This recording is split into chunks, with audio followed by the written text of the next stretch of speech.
Haqaiq jamak dari hakikat. Hakikat itu gini, saya ditanya orang gimana sih rasanya air putih, lalu saat saya minum saya bisa ngomong nggak Bang Dik? Lagi minum bisa ngomong nggak? Bisa jelasin nggak? Selesai dulu minumnya baru saya bisa jelasin. Paham maksudnya? Orang ketika fana, tenggelam, asik dalam satu rahasia-rahasia Allah, keindahan-keindahan nama Allah, kesempurnaan-kesempurnaan sifatnya Allah, lagi asik memandang.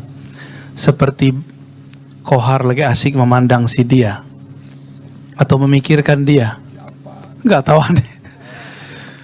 Sedang asik begitu, dia lupa kepada yang lain. Dia nggak memandang kiri dan kanannya. Dia asik. Tapi kalau sudah sadar, baru dia bisa cerita, rasanya begini loh. Itu lebih kurang. Maka hakikat itu saat dia turun, masuk ke dalam kolbu. Ilmu laduni masuk ke kolbu, nggak ada kalam, nggak ada apapun. Bahkan tidak ada gerak. Jadi orang yang ahli marifat itu bukan orang yang teriak, bukan itu masih belum nyatu kalimahnya. Ya, kalau sudah nyatu kalimah itu masuknya paling cuma merinding, paling begitu, atau nafas, atau jantung berdebar. Kalau itu mah hampir mirip kesurupan itu ya. Tapi lumayan daripada kesurupan setan, mending kesurupan kalimah, ya gak? Dia mau masuk tapi belum pas, cangkangnya belum siap menerima kalimah ini terlalu mulia masuk ke dalam dirinya. Tapi jika kolbunya sudah tenang, mungkin dia tidak akan pernah mengalami itu. Langsung cuma hanya berdesir sebentar, rasa itu udah masuk.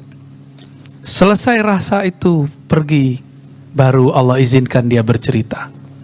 Maka ilmu ini bukan ilmu hafalan, teman. Jadi antum mau kuliah, mau nyantri di mana, silakan hafalkan al-hikam. Tapi ilmu al-hikam bukan ilmu hafalan. Dia adalah hakikat yang Allah turunkan ke kolbu. Setelah hakikat itu selesai Allah turunkan, baru dia bisa bercerita. Ya. Jadi teman-teman, hakikat itu sedang terpancar-pancar. Ya, antum sedang menikmati, nggak bisa ngomong juga. Maka kadang beberapa momen tertentu nggak ada pertanyaan Bang Dik.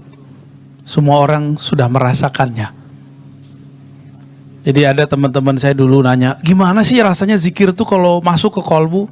Kita aja zikir bareng, talqin zikir, nangis semua Bang Dik. Terus kita tanya, gimana? Masih mau nanya lagi, gimana rasanya zikir? Enggak Pak Ustadz, udah cukup Bu ya, udah gitu. Jawabannya nangis dia itu. Ya, wallahu a'lam bishawab. Ya.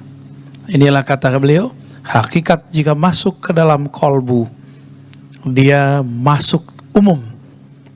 Tapi ketika selesai, yakunul bayan, muncullah penjelasan-penjelasan. Ya. Makanya jangan heran kalau guru kita merasakan itu, ya bisa-bisa seperti Nabi Musa. Ya, Nabi Musa kan tidak nyatu nur dengan dirinya. Maka pingsan beliau. Nabi Muhammad gimana mau pingsan? Sama sendal-sendalnya naik ke atas, kira-kira begitu bahasa ulama kita.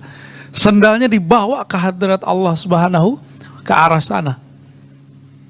Bukan berarti Allah tinggal di aras. Betapa sempurnanya makrifat yang ada dalam diri Rasulullah SAW. Itu pun beliau turun gak ember. Yang diceritakan yang penting-penting aja.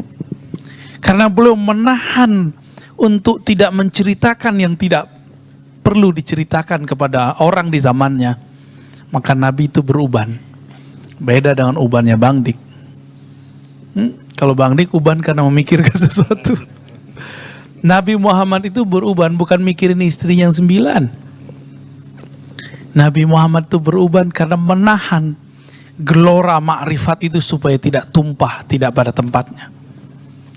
Maka di saat tertentu datanglah Sayyidina Ali dan mengatakan, ya Rasulullah, apa jalan terdekat kepada Allah yang paling tinggi derajatnya di sisi Allah, tapi ashal, paling mudah? Tarekat Bang Dik kan itu, tarekat rukhsah, minta rukhsah mulu tuh. mentang-mentang akhir zaman. Itu Sayyidina Ali. Akhirnya Nabi kasih. Isinya adalah butiran-butiran ma'rifat. Karena sayang dikasih juga. Wallahu a'lam.